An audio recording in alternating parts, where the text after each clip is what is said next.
बिस्मिल्लाहिर्रहमानिर्रहीम। Dear students, अस्सलाम वालेकुम। बच्चों, मैं अब क्वेश्चन नंबर 1 का पार्ट 7 कराने लगा हूं। ये पार्ट 7 मैंने जानबूझ के इसको क्वेश्चन 2 के साथ अटैच किया है।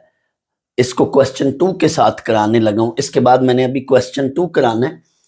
पार्ट 7 का क्वेश्चन 2 के कुछ पार्ट्स के साथ एंड इसी पार्ट 7 का क्वेश्चन नंबर 3 के कुछ पार्ट्स के साथ बड़ा गहरा ताल्लुक है। ये इटसेल्फ बेसिकली ये एक आर्टिकल है। ये जो इन्होंने यहाँ पे एज ए क्वेश्चन या एक पार्ट बनाकर दे दिया है, ये वाली चीज ये इटसेल्फ एक आर्टिकल भी है। इसको मैंने साथ फिर इस आर्टिकल के साथ कनेक्ट करना है। ये मैंने आर्टिकल एक साथ इसी के ही तसलसल में ये एक आर्टिकल है। पहले आप इसको समझें क्वेश्चन को, फिर मैं इस पर डिस्कशन करता हूं। क्वेश्चन 1 पार्ट 7 में कराने लगा हूं। Prove the following for n belongs to n, यानी यहां पे जो n का जिक्र किया जा रहा है, ये स्मॉल n का, ये नेचुरल नंबर के सेट का कोई एलिमेंट है। इस बात का ये मतलब है। पार्ट 7 है NCP is equal to NCQ, this implies P is equal to Q और P plus Q is equal to N। Students, ये क्वेश्चन के अंदर थोड़ी सी मिस्टेक है, ये करेक्शन आपने करनी है। यहां पे लफ्ज जो है ये इफ होना चाहिए। शुरू में क्या होना चाहिए था? शुरू में लफ्ज इफ होना चाहिए। क्यों बच्चों? ये जो होती है ना स्टेटमेंट, ये वाली, इसको बोलते हैं कंडीशनल स्टेटमेंट। इफ देन, इसको बोलते हैं इफ देन। ये जो दिस इंप्लाइज वाली स्टेटमेंट होती है ना, कंप्यूटर के स्टूडेंट्स इसको यूं लिखते हैं, इसको कहते हैं कंडीशनल स्टेटमेंट। ये या ये एक ही बात है, दिस इंप्लाइज वाली। तो इसमें इफ देन इसको मैथमेटिकली पढ़ते हैं, इफ देन। तो इसमें क्या होता है, इसका लॉजिकली क्या मतलब होता है? लॉजिकली इसका ये मतलब होता है कि इसके साथ यहां पे कोई एक स्टेटमेंट लेट कर लेते हैं, कोई एक रिजल्ट लेट कर लेते हैं, और इससे आगे जो यहां पर चीज आती है वो फिर देन आती है, यानी रिजल्ट के तौर पर आती है। तो जब भी ये वाली जो फॉर्म है या सिंबल है यूज करते हैं, तो इसका ये मतलब है कि इससे पहले कुछ रिजल्ट पड़ा है, उससे फिर दिस इंप्लाइज हमें ये चीज मिलती है। इसको दिस इंप्लाइज भी पढ़ते हैं या इफ देन। तो जहां भी ये वाली चीज आए तो उससे पीछे कोई रिजल्ट मान कर ले करके फिर ये रिजल्ट लेना है, बनाना है। तो यहां साथ इफ होना चाहिए था। इफ दिस वन देन ये या ये एक, ये बात है बेसिकली। तो इसमें साथ इफ होना चाहिए था। बुक में आप इफ डाल लें। अब हम वही काम करने लगे कि हम ये चीज ले करके ये प्रूव करने लगे हैं, ये डिराइव करनी है, यहां से ये बनानी है। Here we have NCP is equal to NCQ। तो ये कॉम्बिनेशन है दो अलग अलग P और Q के, ये दो कॉम्बिनेशन है। N में से यहां P सेलेक्ट किया है और N में से यहां Q सेलेक्ट किया है। तो आए P Q का बेसिकली वो कह रहे कि ताल्लुक क्या होगा, P Q के अंदर क्या रिलेशन होगा। N में से अगर हम P को सिलेक्शन कर रहे हैं और यहां हम N में से कोई Q सिलेक्शन कर रहे हैं, तो P और Q का आपस में क्या ताल्लुक है, बेसिकली इस क्वेश्चन में ये डिस्कशन हो रही है। इस पे भी स्टूडेंट्स NCR का फार्मूला मैं लगा रहा हूं, इस पे भी NCR का फार्मूला लगा रहा हूं, दोनों कॉम्बिनेशन है। NCR का फार्मूला क्या है? ऊपर वाली चीज का ऊपर फैक्टोरियल, नीचे वाली चीज का नीचे फैक्टोरियल, फिर इनकी सब्ट्रैक्शन यानी इनके डिफरेंस का फैक्टोरियल। ऊपर वाली चीज का ऊपर फैक्टोरियल, नीचे वाली वैल्यू का नीचे फैक्टोरियल, फिर इनके डिफरेंस का फैक्टोरियल। तो यहां पे यही फार्मूला लगाया मैंने, ऊपर वाली चीज का ऊपर फैक्टोरियल, नीचे वाली चीज का नीचे फैक्टोरियल, फिर इनके डिफरेंस का फैक्टोरियल। यहां भी यही काम किया। अब स्टूडेंट्स, ये ऊपर ये और ये n दोनों का सेम एलिमेंट है, सेम सेट है, सेम एलिमेंट है। एलिमेंट से मुराद नंबर्स, एक ही बात है। मैं पिछले लेक्चर्स में यहां एलिमेंट्स बोलता था, एलिमेंट्स या नंबर्स एक ही बात है। तो ऊपर वाले दोनों नंबर सेम है, ये इधर से कट जाएंगे, यहीं पे काट लो या n को इधर लाकर फैक्टोरियल से काट लो, इधर ही काट लो। मैंने इसको काट दिया, मेरे पास ये वैल्यू बची। अब यहां इसको क्रॉस मल्टीप्लाई किया तो ये सीन आ गया मेरे पास, ये स्टोरी बन गई। ये क्रॉस मल्टीप्लाई करें तो ये चीज बन गई, ये वैल्यू बन गई। यहां से अब आगे आप 4 केसेस बना लें, या केस 1 के अंदर 2 केसेस और केस 2 के अंदर भी मैंने 2 केसेस बना लिए। ये इधर भी 2 फैक्टोरियल है और इधर भी 2 फैक्टोरियल है, तो 4 केसेस बना लें या 2 केस बना लें। केस 1 के अंदर 2 केसेस और केस 2 के अंदर 2 केसेस। गौर कीजिएगा बच्चों, जैसे पिछले लेक्चर में भी मैंने ये बात बताई थी, लेट इधर है x फैक्टोरियल और इधर हो 3 फैक्टोरियल, तो हम इनको इक्वेट करते हैं। इट मीन ये x जो है ये किसके इक्वल होना चाहिए, 3 के। तो एक तो ये बात थोड़ी देर बाद यूज होनी है। दूसरी ये बात है, ये इधर भी 2 फैक्टोरियल का प्रोडक्ट है, इधर भी 2 फैक्टोरियल्स का प्रोडक्ट है, तो हम इनको पॉसिबिलिटीज बना लेते हैं। हम कहते हैं कि केस 1 में p factorial is equal to q factorial और n minus p factorial is equal to n minus q factorial. यानी पहले को पहले के साथ इक्वेट कर रहे हैं, दूसरे को दूसरे के साथ इक्वेट करें। यानी इधर भी 2 फैक्टोरियल का प्रोडक्ट है, इधर भी 2 फैक्टोरियल का प्रोडक्ट है, और अंदर ये अननोन वैल्यूज हैं, वेरिएबल समझ लें। तो इनको हम इस पहले को पहले के साथ और दूसरे को दूसरे के साथ, फिर हम क्रॉस भी करेंगे, पहले को दूसरे के साथ और दूसरे को पहले के साथ इक्वेट करेंगे, यानी ये पॉसिबिलिटीज बना रहे हैं। तो p factorial is equal to q factorial. तो अब यहां पे ये बात हो रही है, इधर भी फैक्टोरियल है, इधर भी फैक्टोरियल है। 2 फैक्टोरियल इक्वल कब होंगे, जब वो नंबर्स आपस में इक्वल होंगे। यानी यहां पे हम ऐसे लिखते हैं x is equal to 3, so equating we get p equals to q। ये सीन बन गया, ये वाली चीज बन गई। यानी ये चीज ली हमने, ये वाली चीज लेकर उससे ये चीज बना ली। यानी एक रिजल्ट को लेट करके उससे दूसरा रिजल्ट बना रहे हैं। और इससे भी देखें यही चीज बन रही है, n minus P factorial is equal to n minus Q factorial. Factorial factorial के इक्वल है, इक्वेट कर लें, n minus P is equal to n minus Q. तो यहां भी n है, इधर भी n है, इस n को इधर ले जाकर काट दें या यहीं पे काट दें। Minus P is equal to minus Q, negative से नेगेटिव भी कट गया, p is equal to Q.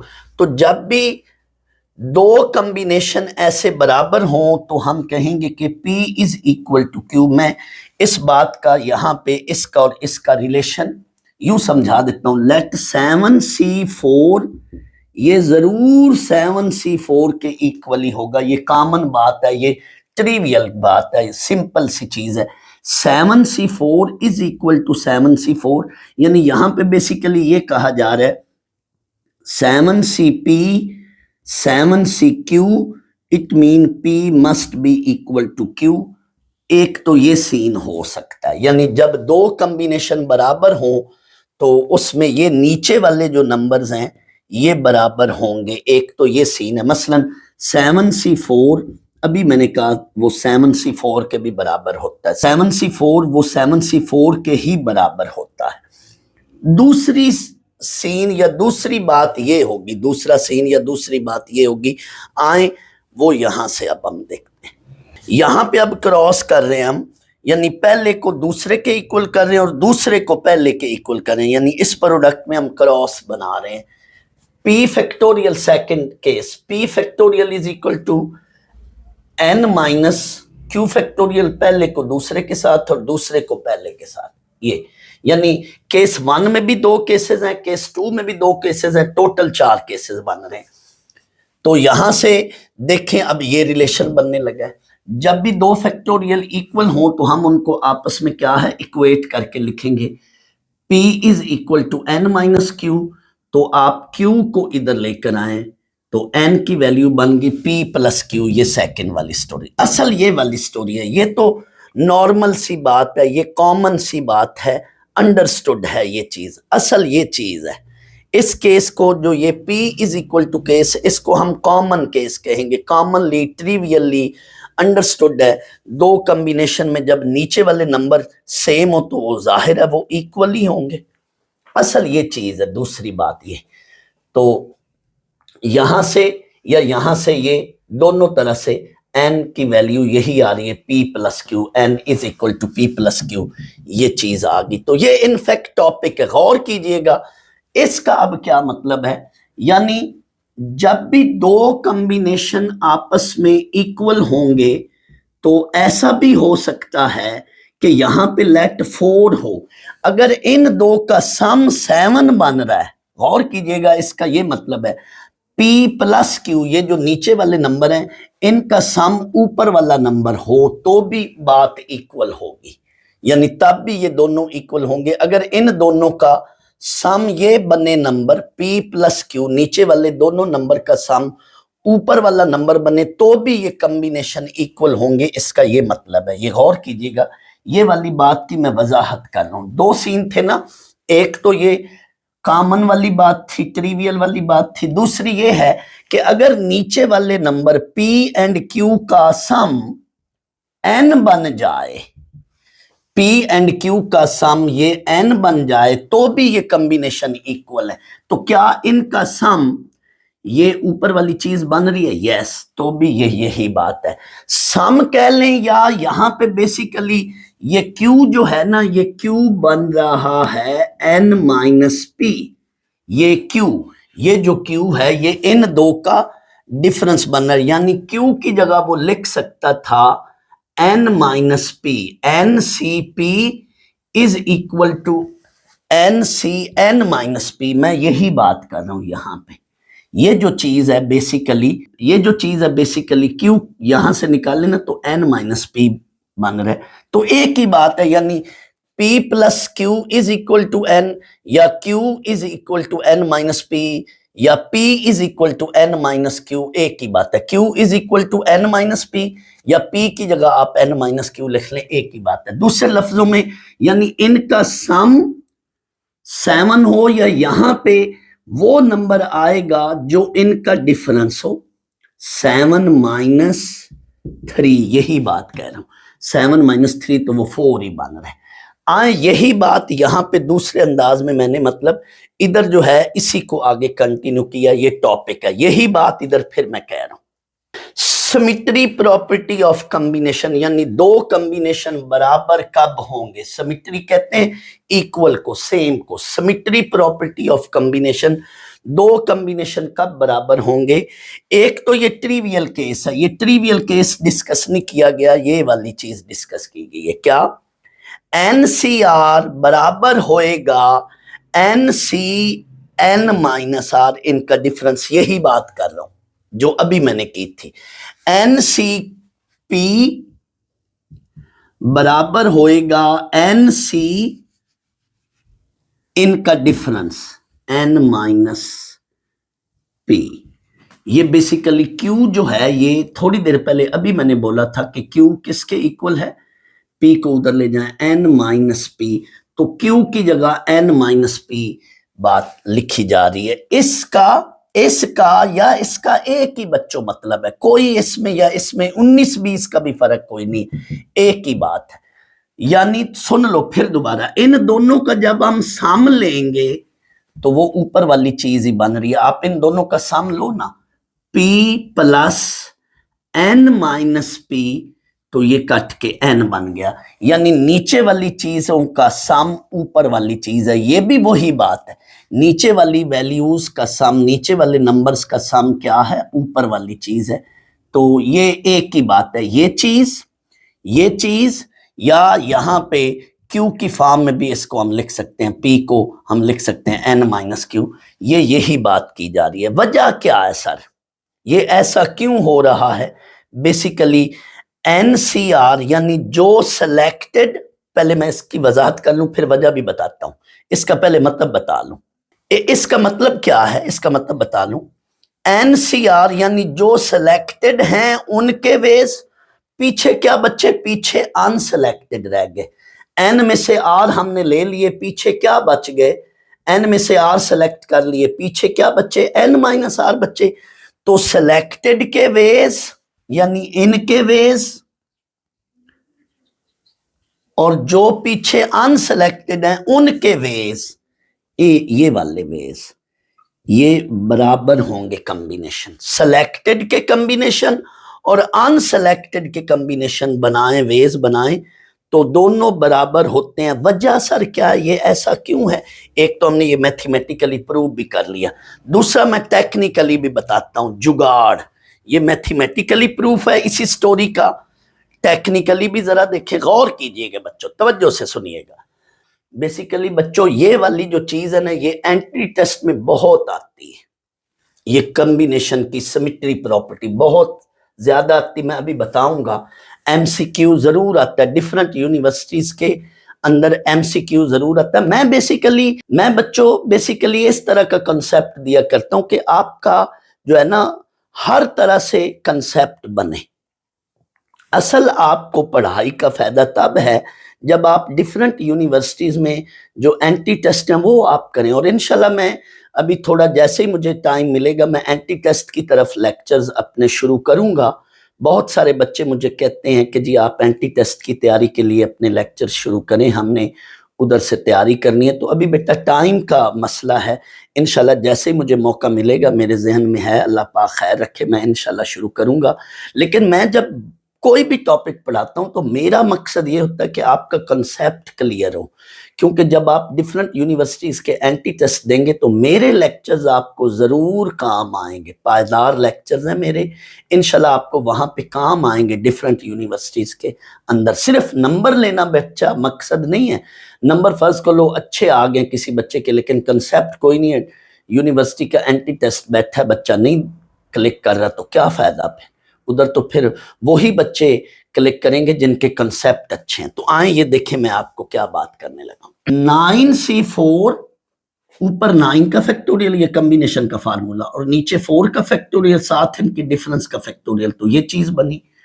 अब मैं जरा 9C5 लेता हूं, ऊपर 9 का फैक्टोरियल, ऊपर वाला नंबर सेम रखना, 9 का फैक्टोरियल, नीचे 5 का फैक्टोरियल, साथ इनके डिफरेंस का फैक्टोरियल। तो यहां पे ये 4 फैक्टोरियल पहले और 5 फैक्टोरियल बाद में है, यहां पे 5 फैक्टोरियल पहले और 4 फैक्टोरियल बाद में है। ये वाली चीज और ये वाली चीज तो सेम है, मैंने आगे यही बात लिखी है। This implies that 9C4 and 9C5 ये तो सेम है।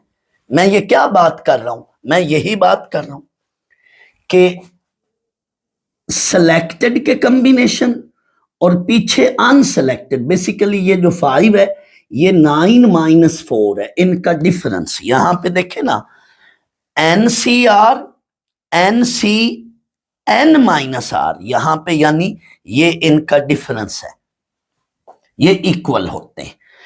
अब वजह क्या है, गौर कीजिएगा, इस फार्मूले में मैं जस्ट इनको उधर एक्सचेंज कर रहा हूं, n factorial over r factorial, n - r factorial, इनको मैं यहां पे एक्सचेंज कर रहा हूं। तो कोई फर्क तो नहीं पड़ेगा, लेकिन एक्सचेंज करने से ये वाली चीज जो है ये इसका फार्मूला बन रही है।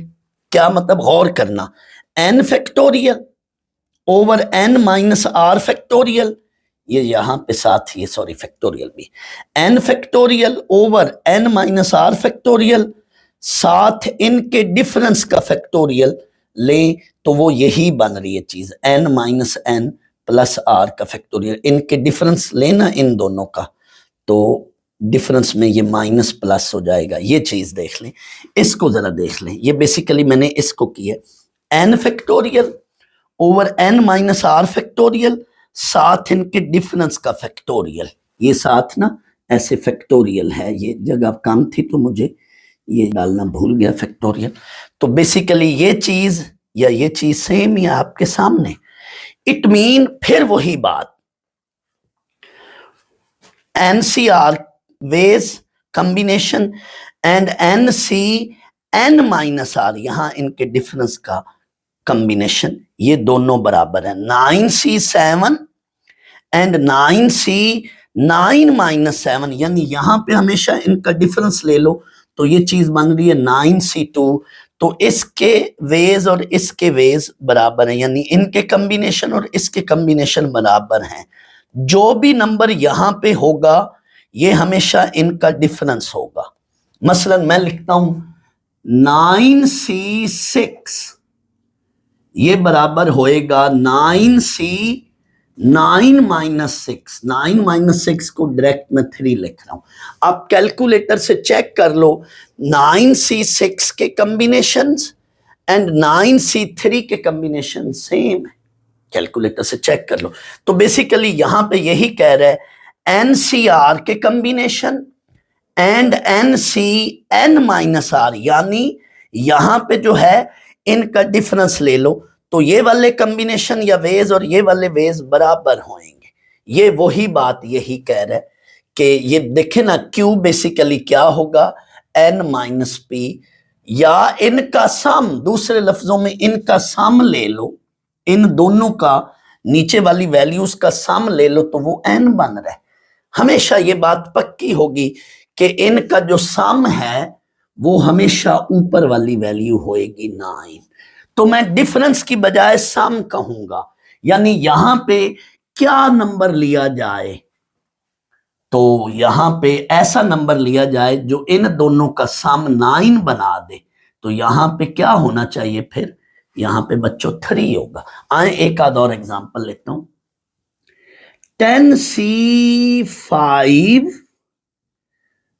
Is equal to 10C what, यहां पे क्या होना चाहिए, यस, इनका डिफरेंस वो 5 ही होगा। चलो जी, मैं चेंज कर लेता हूं दूसरी वैल्यू। 10C8, यहां पे क्या नंबर होना चाहिए, ऐसा नंबर होना चाहिए कि इनका सम 10 बने, या इनका डिफरेंस ले लो, या यहां पे डायरेक्ट लिख लो, यहां पे क्या होगा 2। तो यही चीज ही है, सिलेक्टेड एंड अनसिलेक्टेड के वेज बराबर होंगे, यानी यहां पे या तो इनका डिफरेंस होना चाहिए, या यहां पे वो नंबर होना चाहिए कि उनका सम ऊपर वाली वैल्यू बने। इनका सम लो तो N बन रहा है, तो मैं ज्यादातर सम वाली बात पर आया करूंगा कि यहां पे क्या चीज हो, तो फिर मैं कहूंगा कि फौरन इनको माइनस कर लो, यानी यहां पे 2 होगा, इट मीन इनका सम जो है वो 9 होगा। तो ये देखो, अब इस सारी चीज को मैं समराइज कर रहा हूं यहां पे, NCX, दूसरे लफ्जों में मैं अब X और Y की फॉर्म, NCY, तो ये मैं कहूंगा कि X प्लस Y, इनका जो सम है ये किसके इक्वल होगा, N के। ये जो नीचे सबस्क्रिप्ट, थोड़ी देर के लिए मैं सबस्क्रिप्ट कह लेता हूं, इनको सुपरस्क्रिप्ट और इनको सबस्क्रिप्ट थोड़ी देर के लिए। तो सबस्क्रिप्ट का सम जो है वो सुपरस्क्रिप्ट के इक्वल होना चाहिए। सबस्क्रिप्ट, ये जो नीचे वाले नंबर्स हैं, इनका सम ऊपर वाले नंबर के बराबर होना चाहिए। चेक कर लो, इनका सम हमेशा ये N बन रहा है। बच्चों, जो मैंने पिछले लेक्चर में क्वेश्चन 3 का पार्ट 2 कराया था, वो बेसिकली पास्कल आइडेंटिटी के साथ उसका कनेक्शन था। तो क्वेश्चन 1 के पार्ट 4, 5 और 8 के साथ उसको मैंने क्वेश्चन 3 के पार्ट 2 को करा दिया था। बेसिकली पास्कल आइडेंटिटी की वजह से उनको उसके साथ कराया था।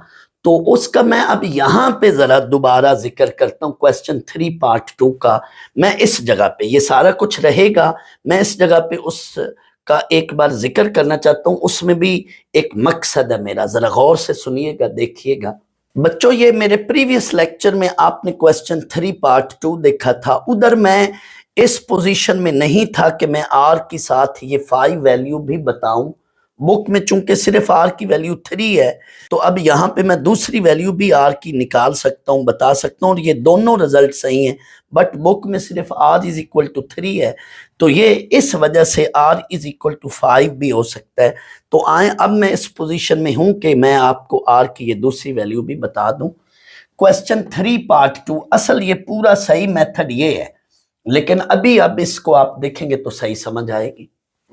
Question 3 part 2, find R, 8CR minus 7CR is equal to 7C2।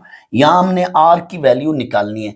तो ये पूरी की पूरी एक इक्वेशन है, इसमें से हमने R को समझे एक वेरिएबल है, R की जगह वो X भी लिख सकता है, Y भी लिख सकता है, P भी लिख सकता है, कुछ मर्जी लिख दे।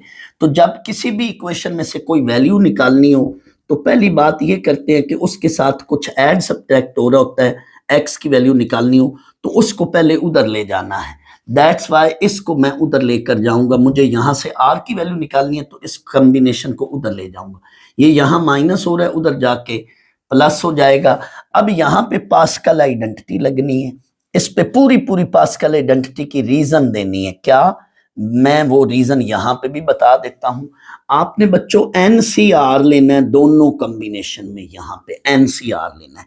लेकिन यहाँ पे या आप इस आर में या इस आर में एक प्लस या एक माइनस कर लो, लेट आप इसमें एक माइनस कर रहे हो, पास्कल आइडेंटिटी अब बन गई। अब इनका सम कैसे लेना है, जिसके नीचे बड़ा नंबर है, ऊपर वाला नंबर तो सेम होगा, लेकिन जिसके नीचे बड़ा नंबर है उस कॉम्बिनेशन को लिख लो, एनसीआर को लिख लो। और चूंकि नीचे 1 का हमेशा डिफरेंस होगा तो ऊपर हमेशा आपने 1 ऐड किया करना है। ये पूरी की पूरी रीजन देकर इसका ये जवाब मैंने लिख लिया। ये गौर कीजिएगा, इन दो कॉम्बिनेशन में से बड़े नंबर वाला नीचे जिसके बड़े नंबर वाला कॉम्बिनेशन है ये है, और ये वाली वैल्यू बड़ी है, तो इसको मैंने लिख लिया और हमेशा ऊपर 1 ऐड करना है। तो ये चीज बन गई 7 + 1 8C3। 8CR is equal to 8C3। तो थोड़ी देर पहले बच्चों मैंने कहा था कि ये बकायदा पूरा टॉपिक है, क्वेश्चन बनाकर उन्होंने दे दिए, तो ये पूरा टॉपिक है, क्वेश्चन है यहाँ पे, लेकिन इसको अब आप टॉपिक समझें। तो एक तो ये कॉमन वाला केस, ये जो R की वैल्यू 3 है, ये वाला केस है कि ये अंडरस्टूड होता है, कॉमन बात होती है, ट्रिवियल बात होती है कि इसको हम इसके इक्वल ले लेते हैं। लेकिन दूसरा ये केस ये भी हो सकता है क्या कि इनका सम जो है वो ये वाली वैल्यू होनी चाहिए, P + Q का सम जो है ये क्या होना चाहिए, ऊपर वाली वैल्यू होनी चाहिए। तो थोड़ी देर पहले मैंने कहा था ना कि मैं सम की बात किया करूंगा, डिफरेंस यहाँ पे डिफरेंस है लेकिन मैं हमेशा इनका सम लिया करूंगा। तो ये जो R = 5 आया, ये बेसिकली और लिखकर साथ आप लिखेंगे, और दूसरी ये बात, इनका sum R + 3 that is equal to 8, ये वाली चीज दूसरी ये भी है। बुक में सिर्फ उन्होंने ये चीज लिखी है, तो दैट्स वाई मैंने उधर तो सिर्फ R की वैल्यू 3 लिख दी थी। तो मैंने कहा कि जब मैं अब क्वेश्चन कराऊंगा तो फिर साथ ये भी बता दूंगा, ये वाला टॉपिक कराकर। तो अब मैं बता रहा हूं साथ, तो R की वैल्यू क्या आई, 8 - 3 दैट इज 5। तो 8C3 का जवाब और 8C5 का जवाब ये सेम होंगे। तो ये ट्रिवियल केस है, 8C3 is equal to 8C3, R is equal to 3, ये वाली स्टोरी कॉमन चीज या ट्रिवियल चीज। लेकिन यहां पे हम R की जगह 5 भी ले सकते हैं, 8C5 और 8C3 का जवाब जैसे यहां पे मैंने बात की थी ये सेम है। सो R के 2 आंसर्स होने चाहिए, बुक में पीछे एक आंसर है, बुक में पीछे एक आंसर है, दूसरा जो है ये आंसर बन रहा है। तो ये पूरा सही मुकम्मल ये सवाल है। स्टूडेंट्स मैं एक बात और भी बता दूं, यहां पे एनसीआर नीचे इनका डिफरेंस, तो ये इसका और इसका जवाब सेम है। लेकिन अब आप जरा इनका दोबारा डिफरेंस लें, इसका इसके साथ डिफरेंस लें तो दोबारा ये चीज बन रही, NCR is equal to NC, इनका नीचे डिफरेंस। अब मैं इसको दोबारा आगे इसी पर यही चीज दोबारा लगा रहा हूं, एन सी, इनका अब मैं डिफरेंस ले रहा हूं, एन माइनस साथ इनका डिफरेंस ले रहा हूं, n - r, तो ये चीज बन जाएगी दोबारा NCR। तो कहने का मकसद ये है कि सिलेक्टेड का कॉम्बिनेशन और अनसेलेक्टेड का कॉम्बिनेशन ये हमेशा आपस में क्या होते हैं, इक्वल होते हैं, और इनका हमेशा जो सम हुआ करेगा नीचे वाले नंबर्स का वो ये चीज हुआ करेगी, ये वाली। अब मैं क्वेश्चन नंबर 2 के कुछ पार्ट्स में ये रिजल्ट यूज होना है और 3 के कुछ पार्ट्स में। तो मैं बच्चों हमेशा यहां पे ये बात किया करूंगा कि नीचे जो भी नंबर हैं उनका सम ये n हुआ करेगा, यानी नीचे जो भी नंबर हैं उनका सम क्या हुआ करेगा, ये ऊपर वाला नंबर हुआ करेगा। यानी यहां पे डिफरेंस की बजाय मैं हमेशा सम की स्टोरी किया करूंगा। अभी क्वेश्चन कराता हूं तो आपको समझ आएगी। ये बात देख लेना, 8 + 2 दैट इज 10, मैं ये बात कर। अब हम बच्चों क्वेश्चन नंबर 2 करते हैं। क्वेश्चन नंबर 2 के कुछ पार्ट्स में और क्वेश्चन नंबर 3 के कुछ पार्ट्स में। क्वेश्चन 1 का पार्ट 7 ये वाला, ये रिजल्ट यूज होने हैं। क्वेश्चन 1 का पार्ट 7 वाला जो रिजल्ट है ये क्वेश्चन 2 के कुछ पार्ट्स में और क्वेश्चन 3 के कुछ पार्ट्स में ये वाला टॉपिक या रिजल्ट यूज होना है। आए अब हम इसको करते हैं। यहां पे वो कह रहा है find value of n if, ये अब उसने ये चीज ले करके हमें n की वैल्यू मांग रहा है, तो मैंने थोड़ी देर पहले कहा था ना कि इसके साथ if होना चाहिए। तो अगर ये चीज हम इसके इक्वल ले लें तो फिर रिलेशन क्या होगा, P इक्वल टू Q वाला रिलेशन तो ट्रिवियल या कॉमन रिलेशन है, वो नहीं मैं डिस्कस कर रहा हूं। मैं सेकंड वाला केस डिस्कस कर रहा हूं, सेकंड वाला रिलेशन, कि जब दो कॉम्बिनेशन इक्वल हो तो नीचे वाले नंबर्स का सम हमेशा ऊपर वाला नंबर बनेगा। मैंने सम की शक्ल में लिखता हूं, बाज लोग इसको डिफरेंस की शक्ल में लिखते हैं। तो ये चीज बेसिकली यही है। आप गौर करें ना, इन नंबर्स का अगर आप सम लें तो वो n ही बन रहा है। इनको ऐड करें ना, p plus n minus p add करें तो वो n ही बन रहा है। बेसिकली यहां पे q की वैल्यू जो है वो पुट करें ना तो वो यही बन रही है, q की वैल्यू ये बन रही है n माइनस p। तो मैं इसकी बजाय ये वाली रिलेशन यूज किया करूंगा, ये बच्चों को फौरन क्लिक कर जाती है।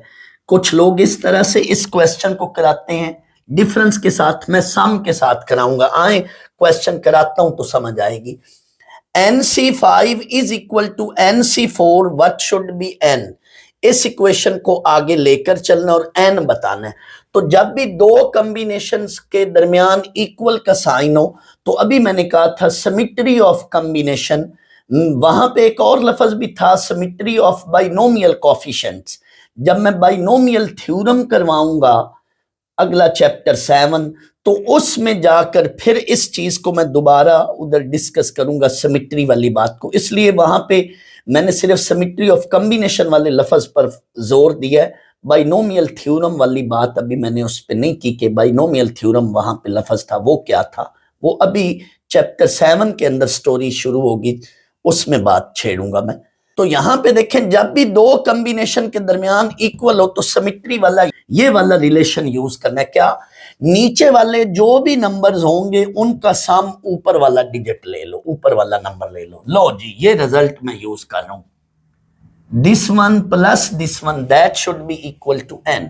इसको p समझो और इसको q समझो, p plus q that should be equal to n। लो जी, n की वैल्यू आ गई n9। अब आप चेक करना चाहें, सवाल इधर फिनिश है, लेकिन अब आप चेक करना चाहें कैलकुलेटर से, देख लें n की वैल्यू 9, यहां पे पुट करो 9c5 और 9c4, इनके जवाब सेम होंगे।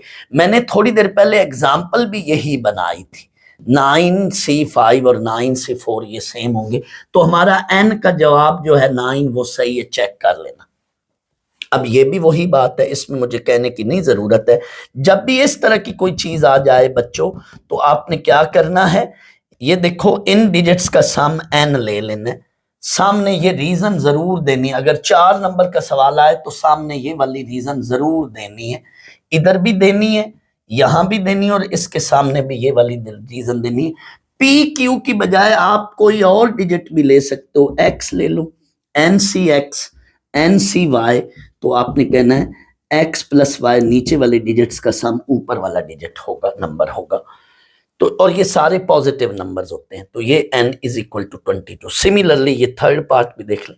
मैंने फौरन अभी फोर्थ पार्ट नहीं, मैंने इसके साथ क्वेश्चन 3 के ये 3 पार्ट्स, 2 मैंने, एक पार्ट मैंने पहले कराया हुआ है और 2 ये हैं, ये साथ ही करा दिए। इनमें भी यही रिलेशन दरअसल यूज हो रही है। यहां वो ऊपर वाला नंबर मांग रहा था, यहां वो नीचे वाला नंबर मांग रहे हैं। चाहे ऊपर वाला नंबर मिसिंग करके कोई नीचे नंबर्स दे दे, चाहे ऊपर वाला कोई नंबर देकर नीचे वाले नंबर को मिसिंग करके यानी उसकी जगह कोई वेरिएबल दे दे, दोनों में यही स्टोरी लगनी है, दोनों तरह के क्वेश्चन में। इसमें ऊपर वाला नंबर उसने मांगा है, फाइंड वैल्यू ऑफ n कही है, इसने नीचे, यहां पे नीचे वाला नंबर उसने मांगा फाइंड वैल्यू ऑफ r। तो दोनों के लिए यही रिलेशन होगी। क्या, नीचे वाले जो भी ये p q नंबर होंगे इनका सम क्या होना चाहिए, ऊपर वाला नंबर होना चाहिए, दैट इज 15। इधर से अब हमें r की वैल्यू मिल रही है, बिल्कुल यही बात। तो ये सवाल अगर 4 नंबर का आए ये वाला, तो इसके सामने भी फिर ये वाली रीजन जरूर दे लेनी है सामने, यानी ये 4 नंबर का सवाल आए तो ये रीजन देनी है। लेकिन ये MCQ बनकर आया करता है, हमेशा इस तरह का MCQ आता है। तो मैं सम के साथ करवा रहा हूं, कुछ लोग डिफरेंस के साथ करवाते हैं, सम वाला देखें यूं आपको क्लिक हो रहा है फौरन। ये देख लें अब इसके साथ आर मांग रहा है, नीचे वाले दोनों नंबर्स का सम क्या होना चाहिए 16। यही काम मैंने किया है। P plus Q is equal to N, तो आर मिल गया। कुछ भी नहीं इसमें है ही कुछ नहीं। तो अब आए क्वेश्चन 2 के बाकी पार्ट्स। मैंने फौरन इसके साथ ये 2 पार्ट्स करवा दिए हैं। एक इसका मैंने प्रीवियस लेक्चर में करवाया हुआ और थोड़ी देर पहले भी मैंने इस क्वेश्चन 3 का पार्ट 2 उसका जिक्र कर दिया था। तो इसमें अब आ जाए यहाँ पे, ये क्वेश्चन 2 के बाकी पार्ट्स मैं अब आगे करने लगा। क्वेश्चन 2 पार्ट 4, इसमें ये कम्बिनेशन की रेशो है। जब भी बच्चों A ratio B is equal to C ratio D हो तो आप क्या करते हैं, पहले तो ये काम करना है इसमें A over B is equal to C over D। अब ऊपर भी कम्बिनेशन का फार्मूला लग रहा है, नीचे भी कम्बिनेशन का फार्मूला लग रहा है। ये वाला फार्मूला क्या, ऊपर वाली चीज का ऊपर फैक्टोरियल, नीचे वाली चीज का नीचे फैक्टोरियल, साथ इनके डिफरेंस का फैक्टोरियल ओवर। यहां पे भी देखें ऊपर वाली चीज का ऊपर फैक्टोरियल, नीचे वाली चीज का नीचे फैक्टोरियल, साथ इनके डिफरेंस का factorial is equal to 11। 11 over 1 को 11। अब बेटा ये डबल फ्रैक्शन है, ये भी एक फ्रैक्शन है, ये भी एक फ्रैक्शन है, और साथ ये नीचे डिनोमिनेटर है। तो मैं इस डिवीजन को मल्टीप्लाई में अगर कन्वर्ट करूं, तो जब हम डिवीजन को मल्टीप्लाई में कन्वर्ट करते हैं तो डिवीजन के बाद वाली वैल्यू का क्या लेते हैं, रेसिप्रोकल लेते हैं। तो ये देखो डिवीजन को मल्टीप्लाई में कन्वर्ट किया तो इसको आगे उल्टा दिया, काटना है ना, इसलिए ये काम सिंप्लीफिकेशन करनी है, इसलिए ये कर रहा हूं। ये बच्चों 3 फैक्टोरियल से 3 फैक्टोरियल कट गया, जो बाकी चीज बची है वो मैंने एज इट इज लिख दी। जब भी ऊपर नीचे फैक्टोरियल हो, तो ये बात मैंने अपने बेसिक लेक्चर में जो 6.1 का फैक्टोरियल वाला लेक्चर था उधर भी बताई थी, अब फिर बता रहा हूं। जब भी बच्चों ऊपर नीचे ऐसे फैक्टोरियल की वैल्यूज हों, तो जो बड़ा फैक्टोरियल होता है सुपर फैक्टोरियल, उसको छोटे फैक्टोरियल तक ले जाकर कैंसिल करना है, एक एक नंबर कम करते जाना है और उनको काटना है। तो ये देखें ना, 9 फैक्टोरियल को मैं लिख रहा हूं 9 इंटू 8 इंटू 7 फैक्टोरियल, तो ये काटने के लिए ये काम किया। यहां पे भी यही काम कर रहा हूं, गौर कीजिएगा। पहले इनको देखें, ये आसान है, ये n फैक्टोरियल बड़ा है और n-3 फैक्टोरियल छोटा है। तो n फैक्टोरियल को ब्रेक करूंगा, उसमें से एक एक कम करता जाऊंगा और कहां तक जाना है, n-3 तक। ये देखें n फैक्टोरियल को मैं लिख रहा हूं n से शुरू करके एक एक कम करते जाएं, n-1 ये वाली चीज देखें, n-2 n-3 पे जाकर रुक जाना है, इसको कैंसिल करना है।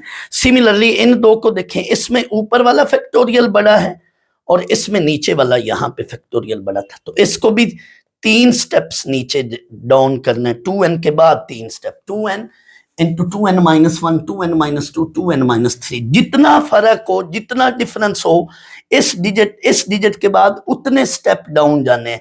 इनमें 3 का डिफरेंस है तो n के बाद 3 स्टेप डाउन जाना है। ये देखो 1 2 3, इसमें भी 3 का फर्क है, इसमें 2 का फर्क है, तो 9 के बाद 2 स्टेप डाउन जाना है, और इसमें जो है 2n के बाद 3 स्टेप डाउन जाना है। तो ये देख लो 2n, 2n-1, 2n-2, 2n-3, ये बेटा इससे वैल्यू कट गई और ये इससे कट गई। सामने 11 हर बार आ रहा है, परेशान ना हो, ये वैल्यू अभी थोड़ी देर बाद सिंप्लीफाई होकर बहुत आसान होने वाली है, चेक कर लो।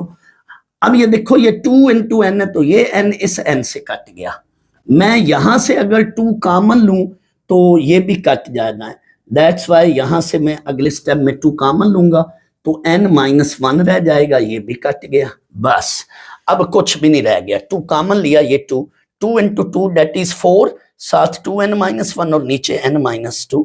अब बेटा यहाँ पे 1 नीचे लिखकर क्रॉस मल्टीप्लाई किया, मैंने डायरेक्ट मल्टीप्लाई कर भी लिया, क्रॉस मल्टीप्लाई और साथ मल्टीप्लाई भी कर लिया। ये देखो 4 into 2n that is 8n-4, 4 को अंदर मल्टीप्लाई किया और ये n-2 डायरेक्ट 11 के साथ मल्टीप्लाई कर दिया, 11 को इसको, 11n-22। अब बेटा यहां से n की वैल्यू निकाल लो, हमें n की वैल्यू निकालनी है, तो n हमारे पास 6 आएगा। और याद रखो, इस तरह के जितने भी क्वेश्चन आएंगे n या r, ये कोई ना कोई हमेशा नेचुरल नंबर होंगे। यहां पे भी उसको लिखना चाहिए था if n belongs to n and r belongs to n, यानी n या r कभी फ्रैक्शन में ना आए, ये जितने भी एन या आर के सवाल हैं जिसमें हम एन या आर की वैल्यू निकाल रहे हैं, बेसिकली एन पी आर या एनसीआर रिकॉल करें तो इसमें एन क्या है, टोटल नंबर ऑफ थिंग्स, 1 2 3 4 इस तरह से काउंटिंग, और आर वो जो उसमें से सेलेक्ट करते हैं। तो ये एन या आर ये हमेशा पॉजिटिव इंटीजर जिसका दूसरा नाम नेचुरल नंबर है ये आने चाहिए। अगर आर की वैल्यू किसी सवाल में नेगेटिव आ रही हो या एन की वैल्यू नेगेटिव आ रही हो तो 2 याद करें ना, 6.2 में इस तरह के क्वेश्चन थे, 2 आर की या एन की वैल्यूज आती थी, तो उसमें जो नेगेटिव वैल्यू होती है उसको निगलेक्ट करना है। और फर्ज कर लो आर की ए की वैल्यू या एन की ए की वैल्यू इस क्वेश्चन में आ रही है और वो इत्तेफाक से नेगेटिव होगी है, तो आपके साथ कोई क्वेश्चन में मिस्टेक होगी है। आर की या एन की वैल्यू डेसिमल में नहीं आनी चाहिए, पॉइंट्स में नहीं आनी चाहिए, फ्रैक्शन में नहीं आनी चाहिए, नेगेटिव नहीं आनी चाहिए। एन या आर की वैल्यू क्या है, नेचुरल नंबर फॉर्म में होनी चाहिए, पॉजिटिव इंटीजर्स होनी चाहिए। क्वेश्चन 2 पार्ट 5 ये बिल्कुल पार्ट 4 की तरह बिल्कुल उन्हीं लाइंस पर करेंगे हम इसको। Find value of n if, आगे ये रेशो है, this one ratio this one is equal to this one ratio this. तो जब भी a ratio b is equal to c ratio d होता है तो A over b is equal to c over d हम कर लेते हैं। अब इस पे भी एनसीआर का फार्मूला और इस पे भी एनसीआर का फार्मूला, ये मैंने फार्मूला लगाया 733 ओवर 4 वो वैसे। अब ये चूंकि डिवीजन है तो डिवीजन को अगर हम यहाँ पे मल्टीप्लाई में कन्वर्ट करना चाहें तो ये डिवीजन के नीचे वाली चीज को उल्टा देते हैं, उसका रेसिप्रोकल ले लेते हैं। ये 7n-6 मैंने लिख लिया। ये देखें बच्चों, ये तो इससे कट जाएगी वैल्यू और अब हमारे पास ये वैल्यूज बची हैं। तो 6 फैक्टोरियल और 3 फैक्टोरियल को मैं इकट्ठा करूंगा, n फैक्टोरियल और n-3 फैक्टोरियल को इकट्ठा करूंगा क्योंकि इनको फिर उसी तरह से फैक्टोरियल को एक्सपेंड करना है। तो ये रीअरेंज मैंने कर लिया, आप ना भी करें तो भी कोई मसला नहीं, मैंने आपकी आसानी के लिए किया। अब इनका जरा कंपैरिजन करें, ये बड़ा फैक्टोरियल ये छोटा है तो बड़े फैक्टोरियल को छोटे फैक्टोरियल तक एक्सपेंड करेंगे और सिमिलरली इसमें ये 6 फैक्टोरियल को छोटे 3 फैक्टोरियल तक एक्सपेंड करेंगे। जितना फर्क हो उससे उतने स्टेप n से नीचे 3 स्टेप हम जाएंगे। 3 का फर्क है तो n के बाद हम 3 स्टेप तक जाएंगे, यूं कह लें n से लेकर के 4 स्टेप करेंगे। और यहाँ पे 3 का फर्क है तो 6 फैक्टोरियल के बाद 3 स्टेप जाएंगे, हम नीचे डाउन जाएंगे। तो ये देख लें यही काम किया है, ये कैंसिलेशन करने की खातिर ये किया है। बाकी हमारे पास ये वैल्यूज बची हैं, इनमें से देखें तो ये बच्चों 4 से 4 भी कट रहा है, या कैलकुलेटर से इनको मल्टीप्लाई करके उधर फिर मल्टीप्लाई करें तो सिंप्लीफिकेशन करें तो आपके पास फाइनल ये चीज है। इधर इन 3 को आपस में मल्टीप्लाई करना है तो पहले कोई सी 2 वैल्यूज को मल्टीप्लाई करें, पहले इनको मल्टीप्लाई करना है। मैं यहां से अब n की वैल्यू निकालना चाहता हूं तो इसको सिंपलेस्ट फॉर्म में ले जाकर इक्वेशन बना ली, क्यूबिक इक्वेशन। स्टूडेंट्स जब भी आपके पास क्वाड्रेटिक इक्वेशन हो या क्यूबिक इक्वेशन बने तो आपने बच्चों पहले कैलकुलेटर से रूट्स निकालने हैं। क्यूबिक इक्वेशन के रूट्स कैसे निकालते हैं ये मैं आपको कैलकुलेटर से बताता हूं। बच्चों कैलकुलेटर से रूट्स निकालने का क्या तरीका है, आपने कैलकुलेटर का मॉड का बटन प्रेस करना है, मॉड का बटन प्रेस करें, नंबर 5 पे जाकर देखें तो नंबर 5 पे इक्वेशंस हैं, नंबर 5 प्रेस करेंगे। अब आपके साथ नीचे स्क्रीन पर देखें तो ये इस तरह से ये पैटर्न बना नजर आ रहा है। आप अगर इसको जूम करके देखें तो इसमें आप अगर गौर करें तो नंबर 4 पे क्यूबिक इक्वेशन है, उसकी जनरल फॉर्म है ax³ plus bx² plus cx plus d। तो यहां पे बच्चों ये देखें तो ये हमारे पास ये भी क्यूबिक इक्वेशन है ये। तो इसमें a को 1 वैल्यू प्लग इन करेंगे तो इसमें a को 1 वैल्यू प्लग इन करेंगे, b को -3, c को 2 एंड d को -990। तो ये आप नंबर 4 प्रेस करें, आपके पास वो ABCD मांगेगा, a को वैल्यू 1 लिखेंगे, इक्वल प्रेस करें, हर अगली वैल्यू के लिए इक्वल प्रेस करते जाएं। b की वैल्यू वो मांगेगा, b की वैल्यू -3 प्रेस करें, इसी तरह से इक्वल प्रेस करें, फिर c की वैल्यू प्लग इन करें वो 2 है, फिर d की वैल्यू -990 है। तो आपको चूंकि ये 3 पावर है तो 3 रूट्स मिलेंगे।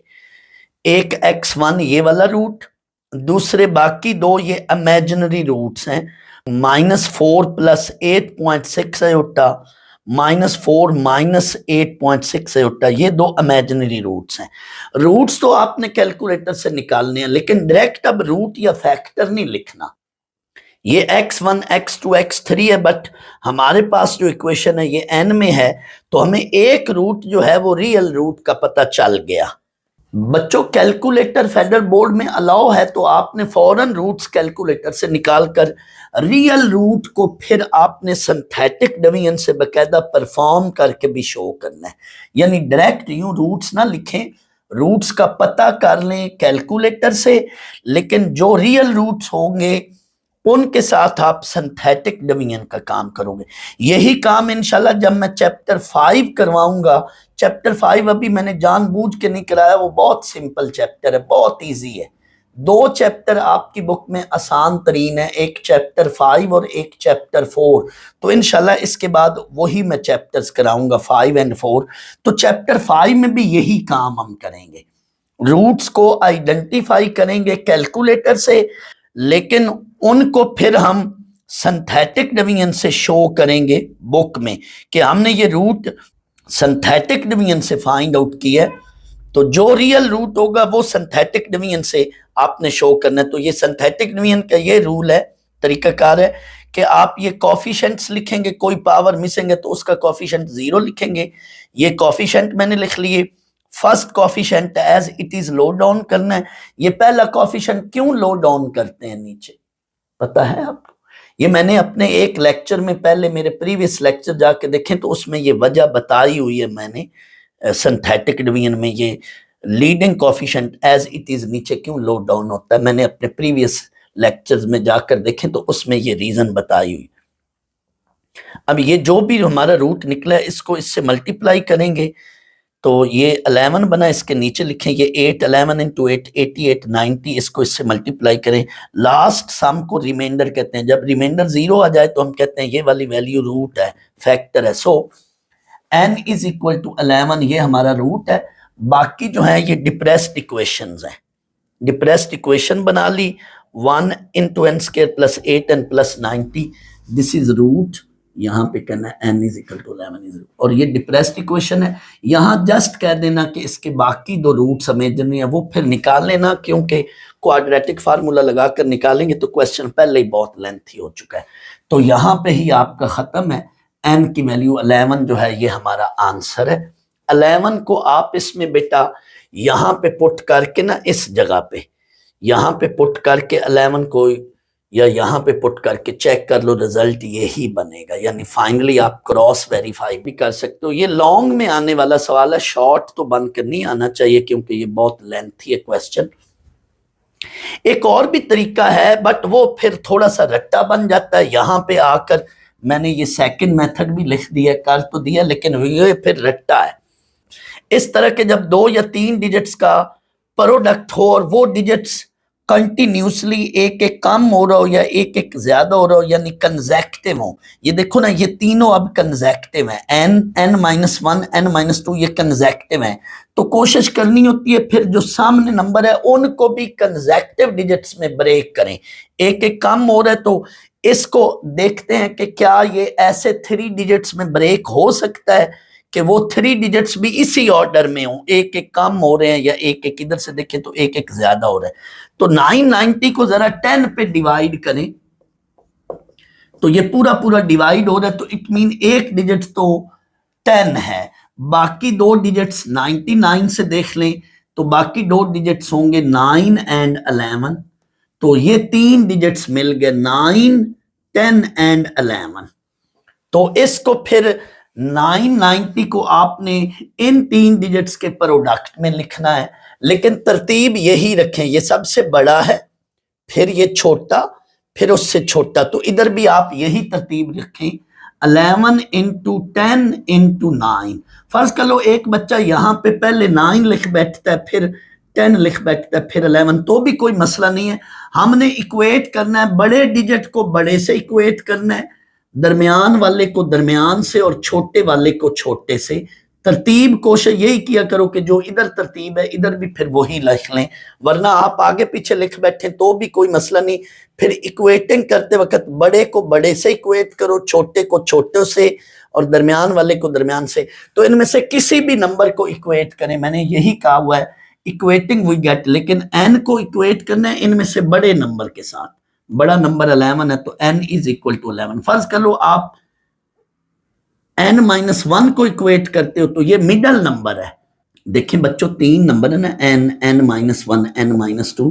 तरतीब देखें तो इनमें ये n बड़ा है, फिर उससे ये छोटा, फिर ये सबसे छोटा। तो बड़े नंबर को बड़े से इक्वेट करना, चाहे 11 जहां भी पड़ा होगा इक्वेट कर लेना। दरमियाने नंबर से इक्वेट करना है n-1 से, सेंट्रल से, तो इससे इक्वेट कर लें।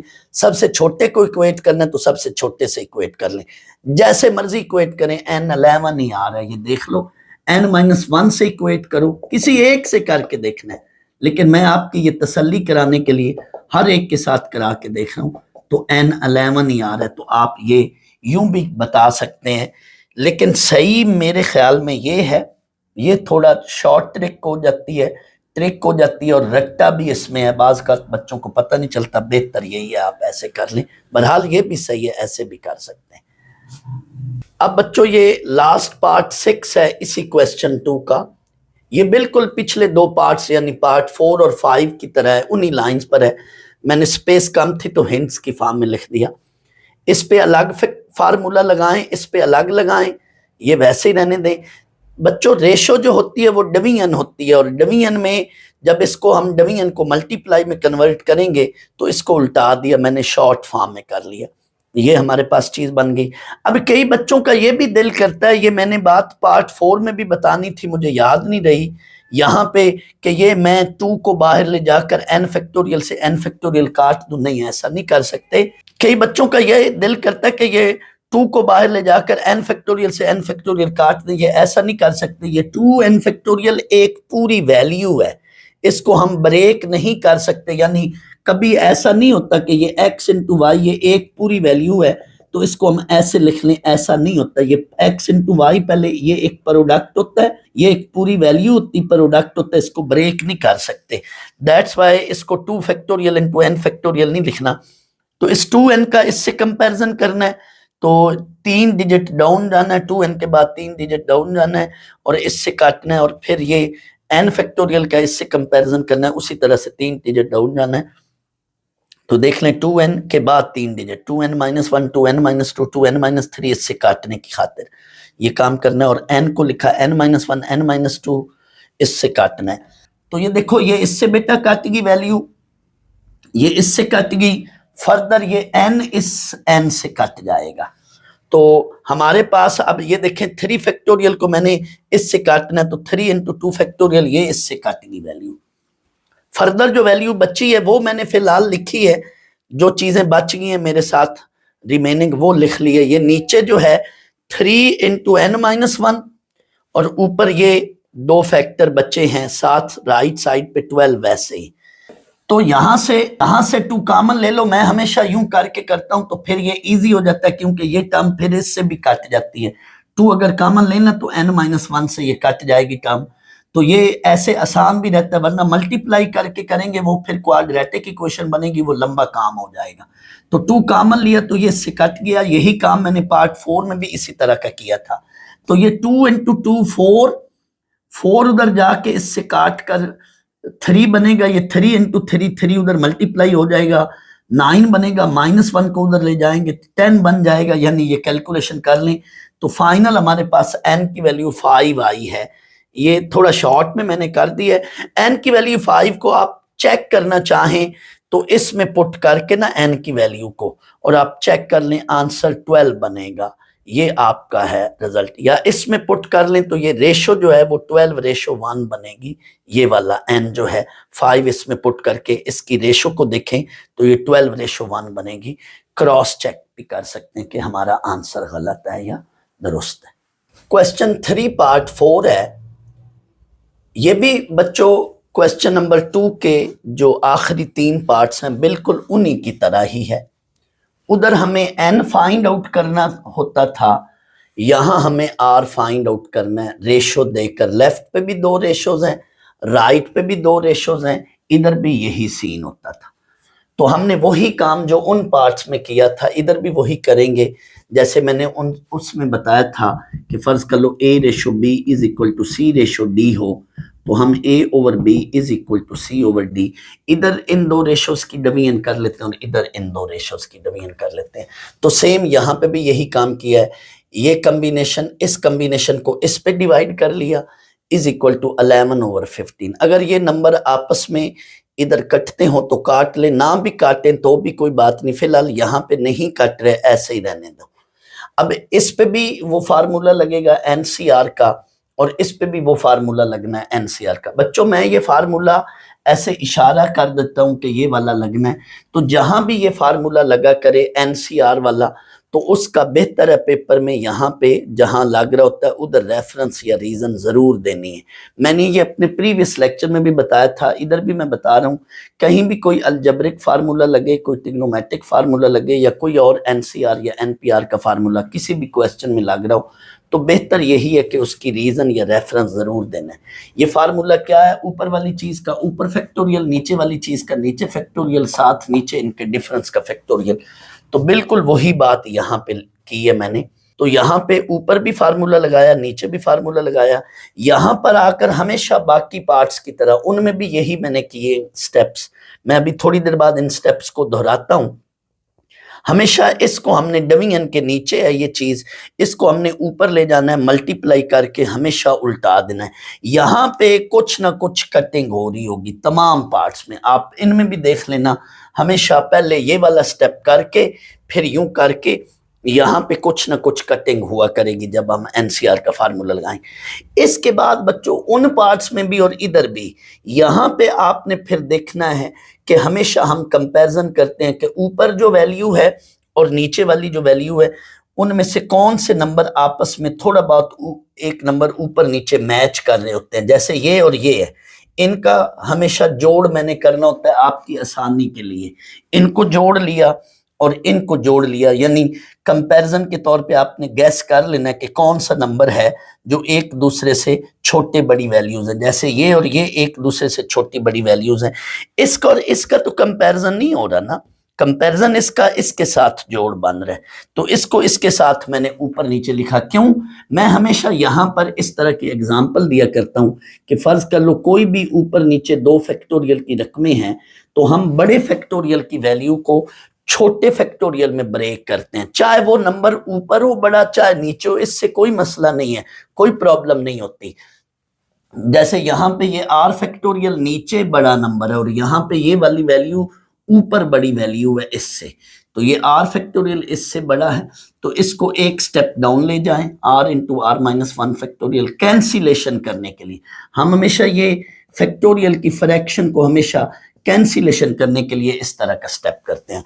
और यहाँ पे भी ऊपर नीचे फैक्टोरियल है, तो ये 16 माइनस r, इसमें से एक कम करें तो ये बन जाएगा 15 माइनस r। तो ये भी इसी तरह से मैंने ये कैंसिलेशन करने के लिए की। इसके बाद हमेशा हमारे पास सिंपलेस्ट फॉर्म बनती है।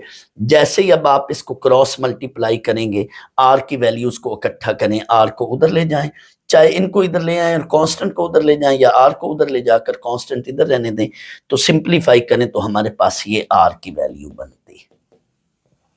बच्चों मैंने ये जानबूझ के ये पार्ट्स इकट्ठे लिखे हैं, मैं इनका और इनका, इन चारों का, 3 ये और चौथा ये, सारों का कंपैरिजन करा रहा हूं। हमेशा जो मैं बात इनके लिए करने लगा हूं वही इनके लिए भी है, इसके लिए भी है, या जो इसके लिए वही बात इसके लिए भी है। इन चारों में ये और ये हमेशा इनकी रेशो को डिवीजन करते हैं। हमेशा इन चारों की बात करूं, हमेशा इन 2 की जो लेफ्ट पे है इन 2 की डिवीजन, राइट पे सामने इन 2 की डिवीजन, ये वाला स्टेप जैसे ये मैंने की। डिवीजन करने के बाद एनसीआर का फार्मूला लगाना है, उधर भी यही काम किया है मैंने, देख लेना आप। एनसीआर का ऊपर भी और नीचे भी वो फार्मूला लगाया। यहाँ पर हमेशा हम उल्टाते हैं, मल्टीप्लाई करके जो डिवीजन में चीज है उसको क्या करते हैं, उल्टाते हैं। रेसिप्रोकल ले लिया, उल्टा दिया, डिवीजन की बजाय जो है मल्टीप्लाई करते हैं और डिनोमिनेटर को उल्टा लेते हैं। फिर हमेशा यहाँ पे कुछ ना कुछ कटिंग होगी, इनमें भी आप देख लें, मैं समराइज कर रहा हूँ, कुछ ना कुछ कटिंग होगी। जो बाकी वैल्यूज बचती हैं उनमें आपने आपस में इकट्ठे उन वैल्यूज को करना है जो एक दूसरे के साथ मिलती जुलती हैं, लेकिन एक वैल्यू, दो वैल्यू, तीन वैल्यू ऊपर नीचे बड़ी वैल्यूज होती हैं लेकिन मिलती हैं। जैसे ये और ये, इनका जोड़ आपस में बन रहा है, मिल रही हैं, और ये 15 और ये 16 माइनस आर, इनका जोड़ बन रहा है। उनको मैं इकट्ठा करके फिर इस तरह का सीन करता हूं, हमेशा सिंप्लीफिकेशन के लिए। जैसे ये आप एक दो नंबर वो रिक्वायरमेंट के मुताबिक डाउन करते हैं तो आपको फौरन वो कैंसिलेशन हो जाती है, एक एक नंबर डाउन करके लेस करके आप जाते हैं, फैक्टोरियल डालते हैं, ये वाली बात। तो फिर आपको वहां पे हमेशा सिंपलेस्ट फॉर्म मिलती है, क्रॉस मल्टीप्लाई वगैरह करके सिंप्लीफाई करके तो आपको एन की या आर की वैल्यू मिल जाती है इन तीन पार्ट्स में, और इनमें यही सीन हो रहा है। लेकिन बच्चों यहां पे मैं अभी क्वेश्चन नंबर 4 लिखता हूं, मैं चाहता हूं कि इनके साथ भी कंपैरिजन कर लूं, लेकिन क्वेश्चन 4 का जब मैं लेक्चर अपना, इंशाल्लाह अगला लेक्चर मेरा वही होगा, उसमें भी मैं फिर ये रिकॉल करवा दूंगा स्टेप। आए मैं क्वेश्चन 4 यहां पे अभी लिखता हूं। जी बच्चों, इस क्वेश्चन 2 में या क्वेश्चन 3 में हमें एक ही वैल्यू निकालनी होती है एन की या आर की, यानी या ऊपर एन देकर नीचे कोई नंबर देकर, और यहां पे नीचे आर देकर ऊपर कोई नंबर देकर, एन या आर में से कोई एक वैल्यू देता है और दूसरी मांग रहा होता है। लेकिन क्वेश्चन 4 में देखें एन और आर दोनों नहीं है गिवन, यानी एन और आर दोनों हमने निकालनी है। यानी इनमें तो नीचे देखो ना कोई नंबर है और यहां पे ऊपर कोई नंबर और नीचे आर मेंशन, और नीचे आर फाइंड आउट करना है। इनमें नीचे कोई नंबर देख रहा है पर्टिकुलरली और ऊपर एन मांग रहा है, लेकिन इस क्वेश्चन में एन भी मांगेगा और आर भी मांगेगा। तो जब मैं ये कराऊंगा क्वेश्चन, उधर भी मैं ये बात बताऊंगा। इसमें हमने क्या करना है, इन दो रेशोज का इन दो के साथ ऐसे बनाना है, फिर ये दो रेशोज के साथ ये दो रेशोज, फिर इस तरह की, यानी क्वेश्चन के अंदर इस तरह के दो सवाल बन जाएंगे क्वेश्चन 4 में इस तरह के, फिर दो इक्वेशनें बनेंगी, स्टेप्स इसी तरह के होंगे लेकिन इनमें फिर दो इक्वेशनें बनेंगी और उन दो इक्वेशंस को हम सॉल्व करके एन एंड आर निकालेंगे। यानी ये क्वेश्चन मजीद उसकी जो है एडवांस फॉर्म है, मजीद उससे आगे जो है, यानी ये क्वेश्चन मजीद इनकी क्वेश्चंस की आगे एडवांस फॉर्म है, यानी मजीद उसमें कुछ सरप्लस चीजें हैं, एक्स्ट्रा चीजें हैं। उसमें तो लेफ्ट पे भी दो हैं और राइट पे भी दो रेशोज हैं, बट इसमें लेफ्ट पे 3 और राइट में भी 3 है। तो हम दो दो रेशोज का कंपैरिजन करके फिर इस तरह की दो दो इक्वेशनें बनेंगी, हर क्वेश्चन में हर पार्ट में दो दो इक्वेशनें बनेंगी और फिर उनको सॉल्व करेंगे।